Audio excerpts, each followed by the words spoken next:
If you need a win in fantasy, this video is exactly what you need to get that. I'll be going over my top starts and sits of the week and going over pretty much every single matchup of the week. So that way we can get every single start sit question answered, and make sure to stick around to the end of the video because I'm going to be giving you guys some defenses you can start that you can pick up off the waivers that are going to win leagues. So let's not waste any time and get right into it. If you guys are new to the page, make sure to be subscribed so you can stay up to date on all the trends in fantasy, but Zack Moss needs to be started. I don't care what size your league is in. Let me explain. Jonathan Taylor's out with a thumb injury. He's going to need surgery on it. He'll be out 2 to 3 weeks. But that means Zack Moss is the clear-cut workhorse RB1, and I don't say that very lightly. Moss is projected over 100 total yards against the Titans this week, receiving and rushing. That is a lot of fantasy points just off yardage alone. And you might look at this Titans matchup and think, well, this isn't the easiest. They're actually a pretty decent defense, but if you look at their statistics, they've allowed over 100 total yards on the ground in 6 of their last 7 games. They have not been as good as they were in the beginning of the season. In the middle of that stretch, the first contest between these two teams happened, where JT had his first game back. Zack Moss still saw 23 carries, 165 yards, and 2 touchdowns, 34 fantasy points. This is a great matchup. Zack Moss is averaging 20 fantasy points a game with no JT this year, and it's not like any of this is coming out of nowhere. He's filled in for JT before last year, and he's been good. The sports books and the betting lines are all backing this yardage performance from Zack Moss, so it's not like these numbers are just coming out of a hat. He's got a decently high floor for a fill-in running back. He gets some usage in the receiving game, not a whole bunch to write home about, but still enough for a couple fantasy points. Minshew is a good fill-in option as well if you do need a quarterback. Michael Pittman should be started in every single league. Josh Downs is another deeper option you can start. Not in love with starting him over a whole bunch of other guys. Going over to a guy we need to be sitting, it is Drake London, and a lot of this has to come from the matchup. They get a terrible matchup against the Jets defense. They allow the 2nd least points to opposing wide receivers and the 5th least points to opposing quarterbacks, and it's not like that's really too big of an issue because Desmond Ridder isn't some crazy passer that's going to elevate this offense at all. He's actually worse than Taylor Heineke was for fantasy wide receivers at least. This game is projected to be one of the lowest scoring of the week. It already puts the upside just that much lower. I don't like any of these receivers, and it's not like you're really starting any of the pass catchers outside of Drake London anyways. Just get him out of your starting lineup. Week in and week out, teams struggle against the Jets defense. Again, it's not like this is any special passing offense that can get by. Really borderline starting Drake London and these pass catchers anyways every week. Bijan is the only guy I'd be starting here. But you guys absolutely love the running backs in these start sit videos. If you have Rachaad White, make sure to put him in your starting lineup. This is a set it and forget it kind of guy. White has been an elite pass catcher out of the backfield. He's top 5 in targets out of the backfield, and that just gives him so much higher of a floor. He's always a safe option. But it's not even like he needs to use this safe receiving floor anyways, because he gets a great matchup against the Carolina Panthers defense, who allow the 2nd most points to opposing running backs this year. An absolute cakewalk. Outside of the Panthers' weaknesses matching perfectly with the Buccaneers' strengths,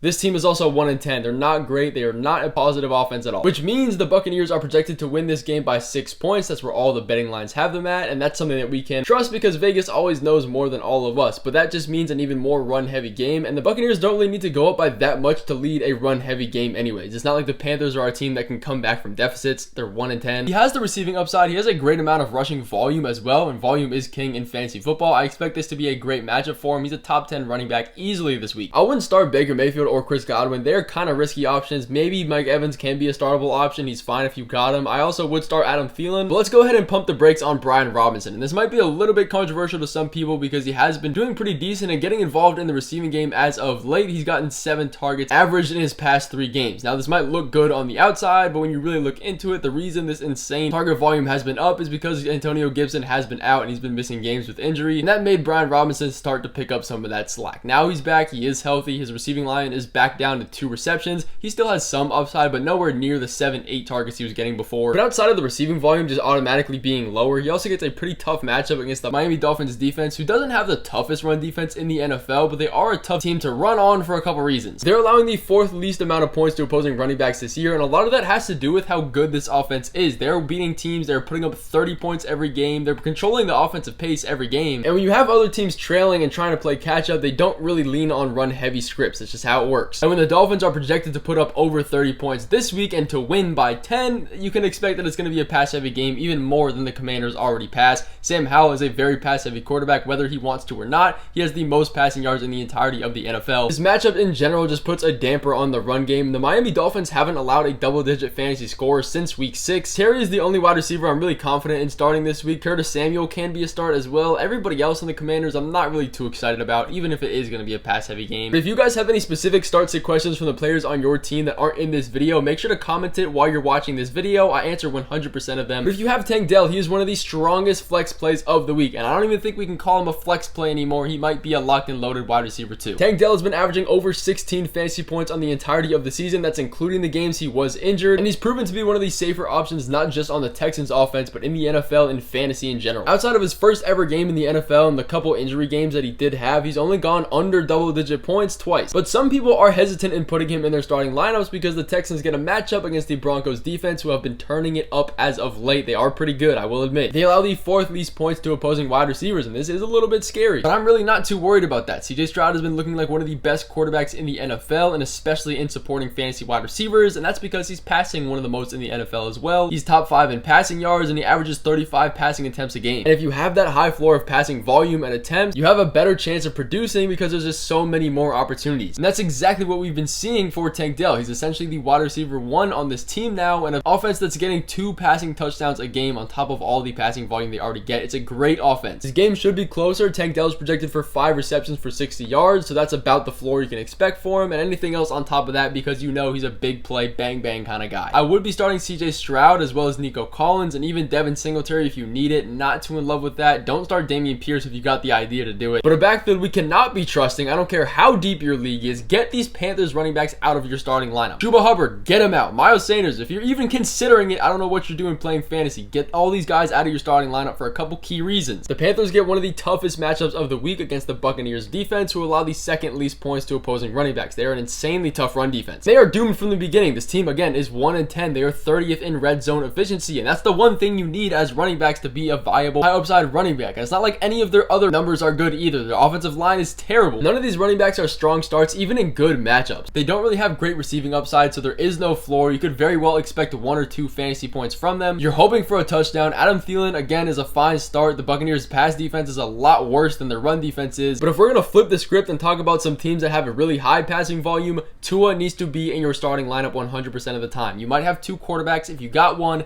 make Tua the starter. Set him and forget him into your starting lineup. He gets the best matchup of the week against the Commanders, who allow the most points to opposing quarterbacks. And it's not just the quarterbacks. They allow the 2nd most points to opposing wide receivers, and they've also been very positive against running backs as of recent after they got rid of Montez Sweat and Chase Young. But they've also allowed the most QB1 finishes every single week out of the entirety of the NFL by a large margin. Passing touchdowns, yards, even rushing from the quarterbacks. Everything is a great matchup against the Commanders. Tua is a top 3 quarterback this week. This team is 5th in passing yards, 2nd in passing touchdowns, and this overall offense is ranked number 1 in the NFL. Is that debatable? Yes. Either way, it doesn't matter. Again, they're projected to put up 30 points. It doesn't matter if it's a blowout. If you're scoring that many touchdowns, he's going to have passing touchdowns, probably a decent amount of rushing upside as well, and Tua should be able to cook up enough in 3 quarters to still be viable, even if this was a massive complete blowout. You're going to be starting Hill, you're going to be starting Waddle and Mostert and Achane in that order. If you have any other questions, make sure to comment it while you're watching the video. You guys know the deal. But as for the promised list of defenses, you guys can fill in for yours if yours isn't that good, or maybe you have a bye. Check the waivers for the Jaguars defense. They get a matchup against the Bengals, who are not a great offense now that there is no Joe Burrow. Yes, T. Higgins is coming back, but the Jaguars defense itself is pretty decent, but Browning cannot throw the ball. He's projected for under 200 passing yards. This offense is not projected for many points. There's a great amount of opportunities for sacks against an offensive line that isn't that great, and the Falcons are also a great option if you do need them as well. Maybe the Jaguars are taken. They get a matchup against the Jets led by Tim Boyle, who is not the best quarterback in the league, and even if he was, this offensive line isn't great. There's a lot of sack opportunities. Again, inexperienced quarterbacks tend to get sacked and turn over more than usual. The Buccaneers are also a great streaming option as well. We all know how bad the Panthers offense is. They can't come back, they can't win, they can't do anything on offense. They got coaching change. Receivers can't catch the ball. They're not projected for many points. Get the Buccaneers, simple as that. I'm also loving the Rams, who get the Browns with Joe Flacco starting at quarterback. Do I trust him more than DTR and PJ Walker? I actually do, so maybe this is a bit of a riskier pickup off the waiver wire, but they're still good. Joe Flacco is projected for under 200 passing yards, a touchdown, and interception as well. If you don't sense a trend here, we're going after defenses that face horrific, terrible offenses. I'm going to continue this. If you get the Chargers, if they're on the waiver wire, pick them up. They get a matchup against the Patriots. Again, one of the worst offenses in the NFL. They don't necessarily have a quarterback, but that is going to finish off this video of the must starts and sits and all that kind of matchup mess that comes along with it. If you guys did enjoy, make sure to drop a like. It would help me out a ton. And if you've made it to the end of the video, you're not subscribed,